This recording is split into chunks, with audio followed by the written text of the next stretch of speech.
जैसा कि आप लोग जानते हैं कि मैं खान साहब का बहुत बड़ा फ़ैन हुआ करता था, बहुत अरसे तक 2020 तक तकरीबन 21 तक मेरा ख़्याल से। मुझे उम्मीद थी कि खान साहब बस इस्लाम को ऐसे ही इस्लामी टच देते हैं, लेकिन अगर वो इंसाफ़ के ऊपर तहरीक पाकिस्तान तहरीक-ए-इंसाफ़ उनकी पार्टी का नाम है। इंसाफ़ के ऊपर अगर वो पाकिस्तान को बना देते हैं, तो इवेंचुअली पाकिस्तान शायद उस डगर के ऊपर चल पड़ेगा कि 10, 15, 20 साल बाद पाकिस्तान में सही जमहूरियत आएगी, पाकिस्तान में आइडियाज़ के ऊपर खुलकर बात हो सकेगी इवेंचुअली। कोई हम फूल्स पैराडाइज़ में नहीं रहते थे कि ब्लास्फेमी लॉ खत्म हो जाएगा और आके जी सारे, चाहे कोई एथियस्ट हो या क्रिश्चियन हो या हिंदू हो, चाहे अहमदी ही क्यों ना हो, जो कि मुसलमान ही हैं, और सुन्नी शिया क्यों ना हो, वो खुलकर अपने अकीदों के ऊपर बात भी कर सकते होंगे और दूसरों के अकीदों के ऊपर तनकीद भी कर सकते होंगे, और यही मुआशरों की इनलाइटनमेंट का सबसे बुनियादी असूल है। तो मैं ये समझता था, लेकिन फिर ऑब्वियसली देखा कि खान साहब की पॉलिटिक्स भी बाकी पॉलिटिशियंस की तरह होती गई, and we were wrong, people like me were wrong, and you can't blame us कि जब हमने इतने लोगों को देख लिया, कहीं से भी उम्मीद नहीं थी, तो एक नई फोर्स आई है, शायद ये बेहतर हो जाए। तो जाहिर बात है वो सिस्टम ही खराब है, जो मुल्क इस्लाम के नाम पर बना था, तो उसका रिजल्ट यही निकलना था कि ना तीतर ना बटे, ना इधर के ना उधर के, और ना ये इस्लामी मुल्क बन सके, ना ये एक सेक्युलर वेलफेयर स्टेट बन सके, और ये एक पुलिस स्टेट और सिक्योरिटी स्टेट बन। जब आपके बानी को ही ना पता हो कि उसने क्या बनाना है, खुद पैंट कोट पहनते थे, बेकन भी खाते थे, पोर्क भी खाते थे, शराब भी पीते थे, उर्दू उनको ज्यादा बोलनी नहीं आती थी, तो बांग्लादेश में कह दिया कि आप उर्दू बोलेंगे। लॉयर था, कॉन्स्टिट्यूशन के कुछ बुनियादी प्रिंसिपल्स ही लिख देते। तो जब उनसे पूछा गया कि आपने पाकिस्तान का कॉन्स्टिट्यूशन क्या होगा, तो उन्होंने क्या कहा, जी हमारा कॉन्स्टिट्यूशन तो 1400 साल पहले लिखा जा चुका था। तो किधर गया, 75 साल हो गए और अभी भी नहीं लगता कि आप कोई इस्लामी मुल्क बनेंगे। तो बाद में उन्होंने नाम रख दिया इस्लामी जमहूरिया पाकिस्तान, यानी एक ऑक्सीमोरॉन, यानी ये एक मिसनॉमर है। ना आप इस्लामी और जमहूरी दो चीजें हो ही नहीं सकती, ये हो ही नहीं सकती। इस्लाम के अंदर पॉपुलर वोट की कोई गुंजाइश नहीं है। आप जिरगा सिस्टम है, आपके बड़े जो हैं वो फैसला करते हैं, हाँ भाई किसको हम चूज करते हैं। तो अगेन यही इसका नतीजा यही निकलना था। तो बहरहाल ये वीडियो उसके ऊपर नहीं है, वीडियो तो इसके ऊपर है कि खान साहब की पॉलिटिक्स का क्या नतीजा निकला। खान साहब भी एक पेज पे थे, इस्टेब्लिशमेंट के साथ मिलकर पहले आए, फिर इस्टेब्लिशमेंट के साथ बैठे, विच हंटिंग की, नवाज शरीफ को पेला, जरदारी को पेला, सारों के ऊपर। मुझे याद है जब टेक्सास में इन्होंने स्पीच की थी तो कह रहे थे मैं उधर जाके पाकिस्तान में जाके उसका एसी भी उतरवा दूंगा। नवाज शरीफ उस वक्त जेल में थे, तो ये इस तरह की बातें करते थे और अब खुद जेल में है ना। शायद इससे इन्हें सबक मिलना था या सबक सीख लिया, मुझे नहीं पता। अब तो इतनी मायूसी की चीजें हैं पाकिस्तान में, इस मुल्क में कोई चीज गुंजाइश ये ठीक नहीं हो सकती। इसको एक तरीके से पूरे निजाम को लपेट के दोबारा से चलाना चाहिए, दोबारा से नया कॉन्स्टिट्यूशन बनना चाहिए, और इस निजाम के अंदर रहते हुए कोई तब्दीली नहीं आ सकती, क्योंकि इस वक्त जो जुल्म हो रहा पीटीआई के लोगों के ऊपर, इसकी भी शायद मिसाल पहले नहीं मिलती। कई लोग कहते हैं कि नवाज शरीफ के साथ भी ऐसा ही हुआ था, पीएमएलएन के साथ भी ऐसा ही हुआ था, पीपल्स पार्टी के साथ ऑब्वियसली जुल्फकार अली भुट्टो को तो इन्होंने फांसी पे लटका दिया, खान साहब के साथ तो ऐसा नहीं कर सकते, लेकिन इन्होंने उससे कम कम जो कुछ भी हो सकता था वो कर दिया। और एक ऐसी सोसाइटी, वैसे एक हिपोक्रिटिकल सोसाइटी है, वैसे बड़े चार दीवारी का जिक्र करते हैं, लेकिन जितने रेप इस मुल्क में होते हैं, जितनी औरतों को ताड़ते हैं, जितनी सेक्सुअल हैरेसमेंट और असॉल्ट होते हैं इस मुल्क में, उतने शायद और किसी मुल्क में नहीं होते। सबसे ज्यादा internal with in the family इस मुल्क के अंदर रेप होते हैं। जरा खान साहब की पीटीआई की कारकुन थी, उन्हीं के मुंह सुन ले कि इस मुल्क में कितने ज्यादा रेप जो है आपकी खानदानी और आपकी ही फैमिली के हाथों होते हैं पाकिस्तान में। और ये सबसे बदशक्ल बात है, ग्रुप है हमारा, एनजीओ होता था वॉर अगेंस्ट रेप, WAR, उन्होंने बताई स्टेटिस्टिक्स। और ये इशू जब टैकल करेंगे पाकिस्तान में, इससे आपकी एक रेवोल्यूशन भी आएगी, एवोल्यूशन भी आएगी, रेजिस्टेंस भी आएगी। गायनेकोलॉजिस्ट से पूछा जाता है, बच्चियों से पूछा जाता है कि रेप किसने किया, 82% परपेट्रेटर्स वालिद, चाचा, ताया, दादा, नाना, मामू, फूफा उसके बाद आते हैं ये लोग। तो 82% जो रेप्स होते हैं औरतों की, इसमत दरी होती है, उसमें उनके खानदान वाले होते हैं, बाप, भाई, मामा, चाचा, फुफा एंड में आता। फुफे, इससे साबित हो रहा है फुफे थोड़े बेहतर है। तो ये हाल है सोसाइटी का। लेकिन फिर भी इन चीजों को मायूब समझा जाता, लोग ढक छुप के ये काम करते थे। लेकिन अब क्या हो रहा है पाकिस्तान के अंदर, 9 मई के बाद क्या हुआ, खान साहब ने उसकी शय दी। ऑफ कोर्स खान साहब कहते थे मैं रेड लाइन हूं जी, फिर तो हो जाएगा कुछ, और इन्होंने उकसाया अपने लोगों को। फिर जब वो उकसाए तो ये समझे कि टैंकों के आगे जाके लेट जाएंगे, तुर्की की तरह अर्दुगान आ गए इधर, तो कुछ भी नहीं हुआ। मम्मी डैडी लोग थे, उन्होंने धावा बोल दिया मस्ती में आके, और उनको जवाज मिल गया, और उन्होंने फिर इनको पा लिया लम्या ते काट लिया छितर वड्डा। और जितनी ह्यूमन राइट्स की खिलाफ वर्जी हो रही है वो सबके सामने है। इमरान नियाज खान को उठाया गया, वो बेचारा आधा दिमागी तवाज़ुन अपना खो बैठा, वो निकला। और ये वो सारे लोग हैं, अगेन اس میں افسوس کی بات یہ ہے, میں یہ صرف ریکارڈ پہ لانے کے لیے بات کر رہا ہوں, اور آئی اوبویسلی کنڈیم میں ویڈیو اس لیے بنا رہا ہوں تاکہ یہ ریکارڈ کا حصہ رہے. یہ سارے لوگ جب ان کے پاس طاقت تھی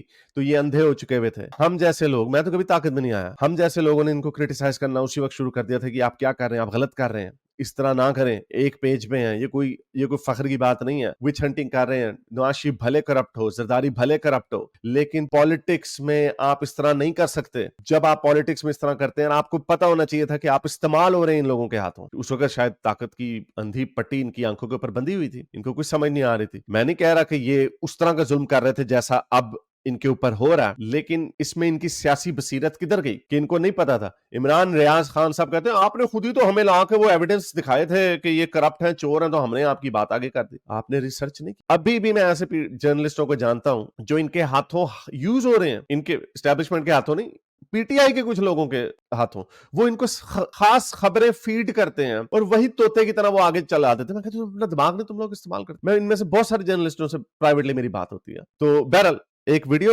نظر سے گزری 9 مئی کے بعد, جیسے ہم نے دیکھا عورتوں کو ان کے ساتھ ایسی سوسائٹی میں جب بڑا فخر کرتے ہیں کہ ہم عورتوں کی بڑی عزت کرتے ہیں, ان کے ساتھ اتنے گندا سلوک کیا گیا کہ, اور یہ صرف اس لیے کیا گیا ان کو ڈرانے کے لیے. پہلے بنگالیوں کے ساتھ ہوا, پٹھانوں کے ساتھ ہوا, بلوچیوں کے ساتھ 75 سالوں سے ہو رہے ہیں, سندھی والے بیچارے اٹھ ہی نہیں سکتے. کراچی میں کیا کیا سب کو پتا. یہ پہلی دفعہ پنجاب کے لوگوں کے اوپر انہوں نے ہاتھ ڈالا, اور پنجاب کے لوگوں کے اوپر ہاتھ ڈالا تو اب ان کے ڈیلے بار آ گئے ہیں. اوئی یہ کیا ہو رہا ہے. مذاق اڑاتے تھے بنگالیوں کو, غدار بنگالی کہتے تھے. بلوچیوں کے اوپر کبھی انہوں نے آواز نہیں اٹھائی. ابھی بھی کیا ہو رہا ہے بلوچستان میں, وار آن ٹیرر کے وقت پٹھانوں کے اوپر جو انہوں نے بمباری کرائی, although I agree کہ اس کے اندر کچھ آپریشن ہونے کی ضرورت تھی, لیکن کہنے کا مطلب یہ ہے کہ یہ کہنے کو ڈیموکریسی بنے ہوئے تھے, لیکن پنجاب کے اوپر کبھی ہاتھ نہیں ڈالتے تھے. اور پنجاب 60% پاکستان پنجاب ہے, اور اس لیے وہاں کے لوگ بس لاہور کی گلیاں چمک رہی ہیں, لاہور میں فوڈ اسٹریٹ بنی ہوئی ہے, موج مستی ہو رہی ہے, اور ان کو کوئی تکلیف نہیں تھی. تو یہ اب پہلی دفعہ عمران خان ایک, میرا خیال he is the most popular leader, populist بھی ہیں وہ, ایک پاپولر لیڈر کے اوپر ہاتھ ڈالا ہے. تو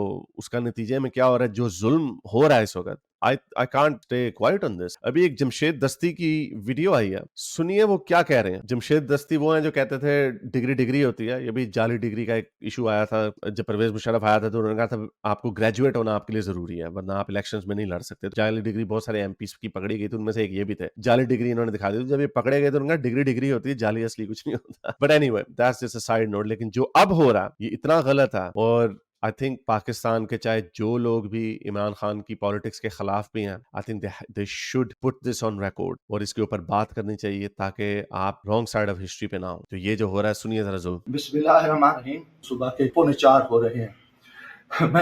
میں chief justice supreme court of Pakistan, میں جمشید دستی آپ سے مخاطب ہوں. میں 4 قومی اسمبلی کا الیکشن جیتا ہوں. آج خفیہ ایجنسیاں اور سی ٹی ڈی کے لوگ میرے گھر ظفر کالونی جھنگ روڈ مظفر گڑھ پہ داخل ہوئے ہیں, اور انہوں نے بہت بڑا ظلم اور بےغیرتی کا مظاہرہ کیا ہے.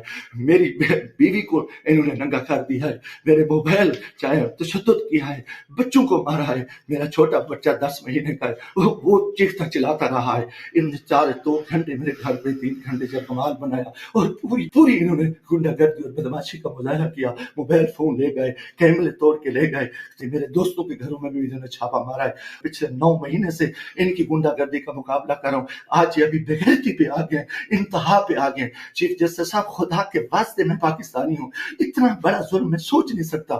میرا جرم یہی وجہ کہ میں اس ملک کے ساتھ کھڑا ہوں, اس قوم کے ساتھ کھڑا ہوں. میں ایک ورکر کلاس سے آیا ہوں, اور میرا یہی گناہ ہے کہ ہم عمران خان کے ساتھی ہیں. آج رات انہوں نے جو بغیرتی کا مظاہرہ کیا ہے میں کبھی سوچ ہی نہیں سکتا, اور میرا دماغ کام کرنا چھوڑ گیا ہے. اور میں اس کے ساتھ ہی اپنے قبیلے کے دوستوں کے برادری سے دوستوں سے جو میرے امیدوار ہیں سب سے کہتا ہوں کہ خدا کے واسطے اکٹھے ہو جاؤ. اتنی بغیرتی ہم اپنی عزتیں اتروا بیٹھے ہیں, کچھ نہیں بچ رہا. میں مرنا چاہتا ہوں, مجھے مار دیں, گولیاں مار دیں. میں ان بغیرتوں کا, ان حرام زادوں کا میں مقابلہ کرنا چاہتا ہوں.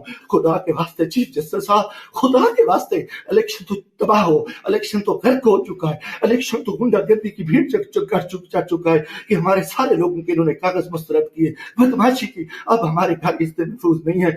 खुदा के वास्ते इकट्ठे हो जाओ। अगर आप इकट्ठे नहीं होते, मैं बैठता हूँ, मुझे मारे, मुझे उठाए, मेरे ऊपर जो बेगैरती करे, जो कुछ मेरे घर पे हुआ है, जो कुछ हुआ है, आप तसव्वुर नहीं कर सकते। मेरी इज्जत भी लूट ली, घर पे भी इन्होंने हमला कर दिया, बेगैरती का भी मुजाहरा किया, और मेरा हर चीज जो है ना इन्होंने बिगाड़ की। ये पाकिस्तान के दुश्मन है, ये बेगैरत है, ये दरिंदे हैं। इन्होंने इतना आके हमारे बच्चों औरतों को नंगा करे। लानत है इनकी, किधर ये मुल्क क्या है, किधर जा रहे हैं। लानत है सिलेक्शन पे। हमें सिलेक्शन के लिए इस चोर को बिठाओ, इस कुत्ते को बिठाओ, इस बेगैरत नवाज शरीफ को बिठाओ, इस सरकारी को बिठाओ। इनने मुल्क को लुटाए, इनको बिठा दो, इनको सीटें दे दो। और ये बेगैरती, ये जुल्म, ये हत्या, ये तशद्दुद हमारे साथ करे, तबाह करे मुल्क को, तबाह करे, तबाह करे।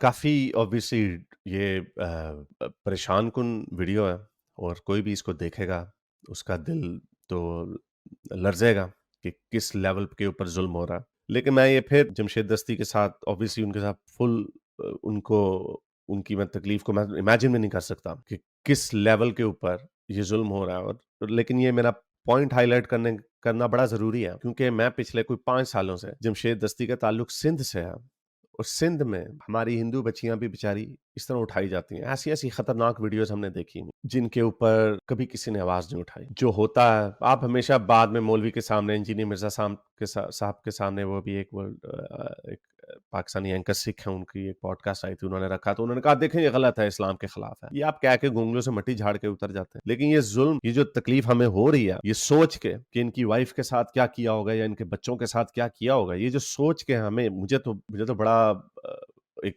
डिप्रेशन सी हालत हो रही है। लेकिन यही बच्चियां हमारी सिंध की बच्चियों के साथ होता है, हिंदू बच्चियां हो, उनके लिए आप क्यों नहीं आवाज उठाते? अगेन मैं ये व्हाट अबाउटिज्म नहीं कर रहा, ये दोनों जुल्म गलत है। मेरा कहने का मतलब ये है कि शायद, या तो मैं बड़े अरसे से कहते चला रहा हूँ, मुझे कोई इस तरह की कोई जज्बाती बातें नहीं मैंने करनी हो जी पाकिस्तान क़यामत तक बना है वगैरह वगैरह, ये ड्रामेबाजियां। मुल्क बनते हैं लोगों के लिए, लोगों को बेहतर बनाने के लिए, उनकी जिंदगियों को बेहतर करने के लिए। लेकिन अगर ये मुल्क ऐसा है जहां पे कोई भी अब महफूज नहीं है, जैसे पहले तो बताया ना, बंगाली, सिंधी, पठान, बलोची, उनके ऊपर जुल्म होता था, पंजाबियों के ऊपर भी जुल्म होता। ये वैसे सिंधी हैं जमशेद दस्ती, लेकिन पंजाबियों के साथ भी हुआ है। ये जो बता रहे हैं ये सब पंजाबियों के साथ भी हो रहा है। तो ये कुछ अब जब सारों के साथ ही हो रहा है तो ऐसे मुल्क का क्या फायदा? जो इन्होंने, ये तो वो बेचारे बात नहीं कर सके क्योंकि अभी भी पाकिस्तान में रहते हैं। और आपने इंसान को इस नहज पे पहुंचा दिया कि वो कह रहा है कि जो बेशर्मी आपने औरतों के साथ की है वो मेरे साथ कर लो। और ये हर मर्द की बेचारे की, वो ऐसा प्रोटेक्टर ऑफ द फैमिली होता है, वो यही चाहता है। ये लास्ट चीज है। और मैं ऐसे इतने केसेस को जानता हूं पीटीआई के लोगों को, जिनकी उन्होंने कहा कि हम आपकी औरतों को नंगा करेंगे, चुप करके बैठ जाओ। छोटे मोटे सोशल मीडिया के एक्टिविस्ट वगैरह वो बेचारे चुप करके बैठ जाते हैं। जाहिर बात है वो चुप करके बैठ जाएंगे। वो आप कौन कहेगा? वो कहता है आप पे जी ताड़ी एक्टिविज्म ऐप पे आ जाए, इमरान खान मेरी औरतों के साथ ये ना करना। ये किस लेवल पे ये लोग पहुंच गए हैं कि जिनको पाकिस्तान की हिफाजत के लिए बनाया गया था, बॉर्डर से शुरू हुए और अंदर आते आते आपके घरों के अंदर घुस गए, हर जगह पहुंच गए। तो फिर क्वेश्चन तो आता है ना, फिर आप लोग यही क्वेश्चन पूछना पड़ेगा ना कि आप ये किस लिए बनाया था आपने मुल्क? ला इलाहा इल्लल्लाह मोहम्मद रसूलुल्लाह ड्रामेबाजी। ये अभी आपका सॉफ्टवेयर अपडेट हुआ है एक तरफ से, दूसरी तरफ से भी आपका सॉफ्टवेयर अपडेट तब होगा अगर ये आपको इसमें से आप निकल आए ना, इस गुलामी से निकल आए, तो अगली गुलामी आपके लिए मजहब की गुलामी बैठी हुई है। फिर अगले 75 साल आपके ऊपर मौलवी रूल करेंगे क्योंकि आपके अंदर घोटी पिलाई गई है आपको कि नहीं इस्लाम बड़ा जबरदस्त है। ईरान में देखें, वहां पे बगावत तुले हुए ईरानी लोग बगावत के ऊपर। एमबीएस को समझ आ गई है कि अवाम सऊदी अरब के जो है वो, उनको अब इस्लाम से कोई इंटरेस्ट नहीं, वो अपनी जिंदगियों को बेहतर करना चाहते हैं, खत्म करो इस बदमाशी को। लेकिन पाकिस्तान का अफसोस इस बात का है कि अगले 75 साल की जो गुलामी होगी वो इनकी इस्लाम के ऊपर गुलामी होगी। फिर ये निकलेंगे 75 साल बाद कि यार हमने सारी गुलामियां तोड़ दी। तो इस मुल्क को बनते बनते मेरा ख्याल 150-200 साल लग जाएंगे और ये कहीं 23वीं सदी में जाके शायद इनकी आंखें खुलेंगी। तो सेक्युलर डेमोक्रेसी आपको री इन्वेंट व्हील करने की जरूरत नहीं है। वेस्ट में ये चीज करके दिखाई जा चुकी है। सेक्युलर लिबरल वैल्यूज के ऊपर इंडिया को आप बड़ा गालियां देते हो, ओ जी ये हो गया मुसलमानों के साथ, वो हो गया, ये हो गया, कि ये हो रहा है। उनकी फौजें क्या इंडिया की मुसलमानों के घरों में जाके ये काम कर रहे हैं और आपसे अच्छे तो फिर वो हैं। और वो क्यों है ऐसे? अच्छे, क्योंकि वो सेक्युलर डेमोक्रेसी है और वो लिबरल लोग हैं, एक लिबरल क्लास है जो प्रोटेक्ट करती है। लेकिन आपको पाकिस्तानी एंगल से प्रोपेगेंडा उधर भी किया हुआ है, वेस्ट के खिलाफ भी प्रोपेगेंडा किया हुआ है। तो जो अब आपके सॉफ्टवेयर अपडेट हो रहे हैं, तो क्या एक समझ आपकी जहन में ये नहीं आती कि जो आपको एंटी वेस्ट और एंटी इंडिया एलिमेंट आपके दिमागों के अंदर जो डाला गया था वो भी गलत हो सकता है? वो क्यों? बूगी मैन, जो कुछ ताकतवर इदारे होते हैं ना, जो ताकतवर लोग होते हैं, जो हीरो जिन्होंने आपके सामने दिखना होता है, उनको विलन की जरूरत होती है। तो ये विलन आपके सामने बनाए गए थे। हम जैसे लोग जो बाहर चले जाते हैं, अपने दिमाग खोल लेते हैं, जब इन लोगों से मिलते हैं तो हमें पता चल जाता है यहाँ पे तो ऐसी कोई बात ही नहीं है। लेकिन इधर भी बूगी मैन, जब तक आपके अंदर इस्लाम का कीड़ा डाला हुआ है, तब तक आपको वेस्ट भी बुरा लगे। यहाँ पे भी ऐसे लोग हैं। तो अपने सिर्फ एक चीज से आजादी ना लो, दोनों चीजों से आजादी लो। ताकत का जो सरचश्मा है, जो पाकिस्तान में इस वक्त फिरौन बने बैठे हैं, उनसे ही नहीं, इस्लाम से भी इजाजत लें। सेक्युलर अपने मुल्क को सही डेमोक्रेसी बनाए। डेमोक्रेसी आपको बड़ी पसंद है, ट्रू डेमोक्रेसी वो होती है जहां पे सारे इंसानों को अपनी जिंदगियां जीने का हक होता है। वो सिर्फ सेक्युलरिज्म इंश्योर करता है। इंडिया में मुसलमानों की पाकिस्तान से ज्यादा मस्जिदें हैं, वहां पर उनका सेक्युलर कॉन्स्टिट्यूशन उनको प्रोटेक्ट करता है। लेकिन आपको इंडिया में सेक्युलरिज्म अच्छी लगती है, अपने मुल्क में नहीं अच्छी लगती। इस्लामी जमहूरिया पाकिस्तान बनाना कर लो, वेख लो की बनया था इस्लामी जमहूरिया पाकिस्तान था। तो एनीवे, मुझे ये बड़ा अफसोस हुआ जमशेद दस्ती की ये वीडियो देख के। मुझे तो लेकिन मैंने इस तरह की पहले कहानियां बहुत सुनी हैं, लेकिन क्योंकि गैरत का कल्चर है पाकिस्तान में, इज्जत आबरू का चक्कर है, तो बहुत सारे लोगों ने भी ये बातें खुलकर आपके सामने की नहीं है। हम इस तरह की खबरें बहुत सारे बड़े बड़े फेमस लोगों के साथ जो कुछ हुआ है, पीटीआई के लोगों के साथ, वो ऑब्वियसली वो उनका प्रोगेटिव है, वो अपने मुंह से कभी बताएंगे तो बताएंगे। लेकिन हमारी खबरें मुझे पहुंचती हैं कि इनके साथ कैसे कैसे जुल्म हुआ है, जो पाकिस्तान की तारीख में पता नहीं, लोग कहते हैं पीपल्स पार्टी के वक्त हुआ था। मुझे नहीं लगता कि उनकी औरतों के ऊपर हाथ डाले थे। ये जो सोडोमाइज करते हैं लोगों को, पॉलिटिकल वर्कर्स को, एक्टिविस्टों को, वो तो ये करते ही करते हैं, लेकिन औरतों के ऊपर मुझे नहीं लगता इस तरह का इन्होंने हाथ पहले कभी डाला था। उनको उनके मर्दों के सामने उनकी इस्मत दरी की जा रही है। और आई डोंट नो ये कैसे लोग हैं। तो आई डोंट नो, मुझे कोई उम्मीद नहीं है। अगर आपको मेरी ये वीडियो अच्छी लगी तो मेरे चैनल के मेंबर बनिए, पेट्रन बनिए, या फिर आप मुझे बाय मी या कॉफी में भी सपोर्ट कर सकते हैं।